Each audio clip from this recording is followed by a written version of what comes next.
So, hello everyone, welcome to Exam On. So guys, HPCL का written का examination का result declare कर दिया गया है। अब बारी है जीटी एंड पीआई का। ठीक है। अब इसमें क्या है कि बहुत सारे बच्चे कंफ्यूज हैं कि सर क्वालिफाई तो कर गए हैं, अब कैसे प्रिपेयर करना है ताकि जीटी एंड पीआई भी बहुत अच्छे से अपने को हो जाए और हम फाइनल मेरिट में आ जाए। अगर हम देखें तो written plus GT and PI and medical then final merit, ये ऑर्डर होता है फाइनल सिलेक्शंस का। आपको पता है कि एचपीसीएल के अंदर रिटन को 85% वेटेज देते हैं और बाकी 15% में जीटी एंड पीआई है। ठीक है ना। तो अगर हम समझेंगे, क्योंकि एक बहुत सारा डाउट है स्टूडेंट का, जो मैं देख रहा हूं बच्चे पूछ रहे हैं मुझे कि सर मेरा जो स्कोर है, क्योंकि उन्होंने इसको उनका स्कोर या तो कटअप पे है या कटअप से बहुत पास है, मतलब कटअप के पास 1 नंबर ज्यादा है, 2 नंबर ज्यादा है, 5 नंबर ज्यादा है, 6 नंबर ज्यादा नहीं है, तो क्या मैं फाइनल मेरिट में आ पाऊंगा? कि इस वीडियो में बने रहिएगा, इन सभी सवालों के आंसर आज मिलेगा। अगर चैनल पे नए हैं तो चैनल को सब्सक्राइब और लाइक जरूर कीजिएगा। गाइस, अगर आप देखेंगे तो एचपीसीएल ने अभी फिलहाल 2-3 दिन पहले की अगर हम बात करें तो ऑफिशियल कट ऑफ रिटर्न का निकाला इन्होंने। अगर आप देखोगे cut off different different, junior executive assistant civil, ठीक है ना, जूनियर एग्जीक्यूटिव मैकेनिकल का अगर हम बात करें तो अनरिजर्व का 103 कट ऑफ है, बाकी कैटेगरी में डाउन है। अगर जूनियर एग्जीक्यूटिव मैकेनिकल में किसी कैंडिडेट का 103 है, या किसी कैंडिडेट का 104 है, या किसी कैंडिडेट का 105 है, या किसी का 107 है, तो वो या तो कटअप पे है या कटअप के बिल्कुल करीब है। तो ऐसे बच्चे बहुत डाउटफुल है और लाजमी है, रहना चाहिए कि यार सर अगर आप देखो तो यहां पर कटअप के बिल्कुल पास है और रिटर्न को 85% वेटेज दे रहे, क्या मैं अगर जीटी और पीआई फाइनल क्लियर भी कर लेता हूं तो क्या मेरिट में बन पाऊंगा या नहीं बन पाऊंगा? ये कॉमन डाउट है हर एक बच्चे का। अगर मैं ऑफिसर्स की बात करूं तो ऑफिसर्स में जो कट ऑफ गई थी, ध्यान से देखो, ये ऑफिसर लेवल की कट ऑफ है। जो बीटेक वाले एलिजिबल थे, सिविल का ये था, मैकेनिकल का ये था, इलेक्ट्रिकल, तो मैकेनिकल में अगर आप देखो तो 103.75 है अनरिजर्व का कट ऑफ। सपोज कोई बच्चा 104 पे क्वालिफाई किया तो वो बहुत डाउटफुल में है, क्या मैं मेरिट में आ पाऊंगा कि नहीं after qualifying GT and pi. तो अगर आपको यह भी पता होना चाहिए, जीटी और पीआई भी एलिमिनेशन राउंड है, अगर वहां पर मिनिमम क्वालिफाई आपने मार्क्स स्कोर नहीं किया तो आप फाइनली एलिमिनेट कर दिए जाओगे। मतलब तीनों स्टेज में, चाहे रिटर्न हो, चाहे आपका जीटी है, चाहे पीआई, इन तीनों स्टेज का एक मिनिमम क्वालिफाइंग स्कोर है और उन तीनों स्कोर एक एलिमिनेटिंग स्कोर राउंड है। अच्छा, अब क्वेश्चन ये है क्या हो जाएगा। देखो ऐसा, अगर हम आपको एक एग्जांपल के थ्रू में बताऊंगा, सपोज कर लो कि 80 स्टूडेंट रिटर्न क्वालिफाई किए, 80 स्टूडेंट जीटी में गए, तो जीटी में तकरीबन तकरीबन ऐसा देखा जाता है, मतलब पास्ट एक्सपीरियंस से मैं बता रहा हूं कि 50% बच्चे एलिमिनेट हो जाते हैं। तो इसमें से 40 जाएगा आपका कहां? पीआई के अंदर। पीआई में भी तकरीबन तकरीबन अगर आप देखोगे तो 50% वहां पर भी एलिमिनेशन है। तो तकरीबन आप देखोगे 20 कैंडिडेट, 80 में से 80 कैंडिडेट ने रिटर्न निकाला था, 20 कैंडिडेट मेडिकल के लिए जाएगा।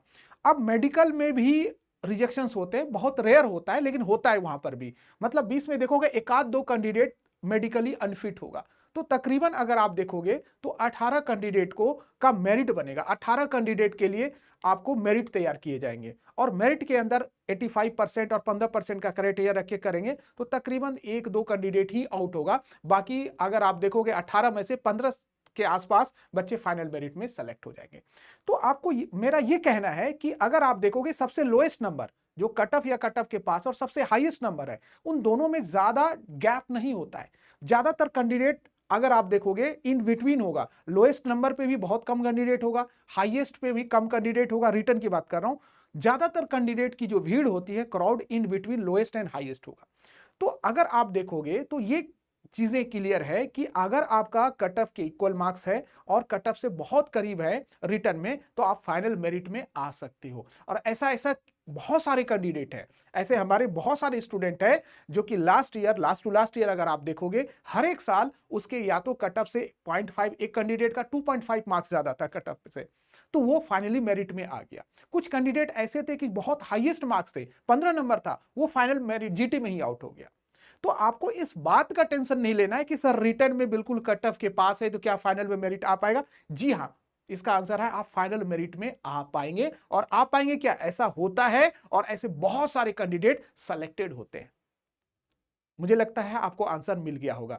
अब आपकी बारी है कि जीटी और पीआई बहुत ही अच्छे लेवल से प्रिपेयर करना होगा। देखो जीटी और पीआई ऐसा कुछ नहीं है कि बहुत ज्यादा आप देखोगे बहुत ज्यादा उसको लेकर बच्चे बॉदर है कि टेंशन में सर क्या होगा, ऐसा कुछ नहीं। आपने रिटर्न निकाला है ना, आपको नॉलेज है चीजें, ठीक है ना। अब आपको एक्चुअली किसी एक केस स्टडी दे दिया जाता है। अगर हम बात करें कि कुछ कैसे होता है सर, लेट्स सी, अगर हम बात करें जीटी, जैसे कि हम बच्चों को प्रिपेयर करा रहे हैं अपने बैच में, क्योंकि अगर आप देखोगे तो आपको यहां पर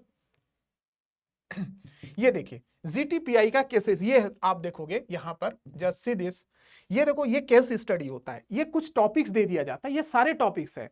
ये हम कम से कम 100 टॉपिक्स देंगे बच्चों को और प्रिपेयर करवाएंगे वहां पर कि आपको इस तरह से केस स्टडी दे देंगे और ट्रेंड कराएंगे।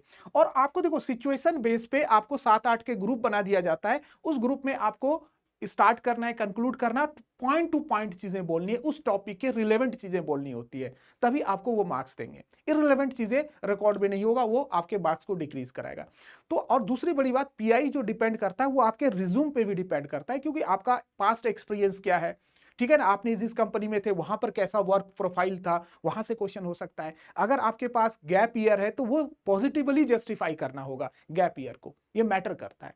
तो ये बहुत सारी चीजें हैं जो कि आपको करना पड़ेगा जीटी और पीआई के लिए, ठीक है ना। अगर कोई सोच रहा हो कि मेरे रिटर्न में बहुत ज्यादा अच्छा नंबर है, तो ऐसे भी कैंडिडेट हुए हैं कि रिटर्न में अच्छे नंबर लाने के बाद भी जीटी में पीआई में आउट है, और ऐसे कैंडिडेट है जो कि बिल्कुल कट ऑफ के पास है, वो फाइनल मेरिट में है आज। तो आपको सीरियसली हर एक स्टेज को करना है, अभी गिव अप नहीं करना है। जीटी पीआई बहुत ही अच्छे लेवल से करना, और एक सिस्टमेटिक तरीका होता है, बहुत पैनिक नहीं होने की होता है, एक स्ट्रक्चर्स मैनर्स में अपने पॉइंट्स को रखना होता है। और उससे पहले आपको हर एक केस स्टडी को पढ़ना होगा, गो थ्रू होना होगा और समझना होगा चीजों को कि किस तरीके से हम उसको करते हैं, ठीक है ना। कुछ ऐसे सैंपल्स है जो आप यहां पर देख रहे हैं, जो बैचेस में आप देख सकते हैं।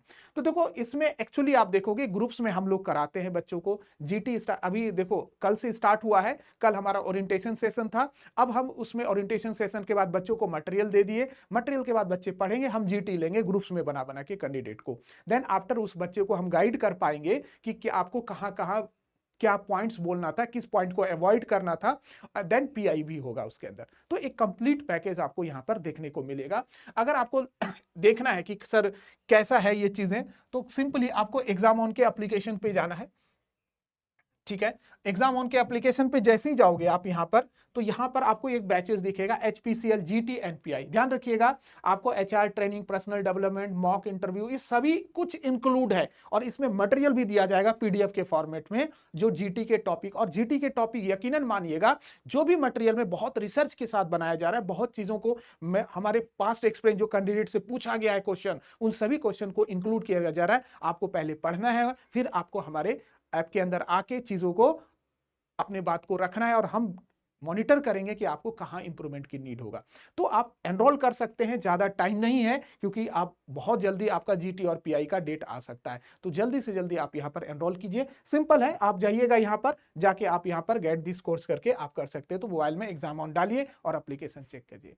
तो उम्मीद है आपको जो डाउट था, कॉमन डाउट बहुत ज्यादा कि सर हम कट ऑफ या कट ऑफ के पास है, तो आप फाइनल मेरिट में हो सकते हो। आपको इसके लिए नहीं सोचना है, बस अपनी मेहनत करते जाना है, हर एक स्टेज को क्वालिफाई करते जाना है। उम्मीद है आपको ये चीजें समझ में आ गया।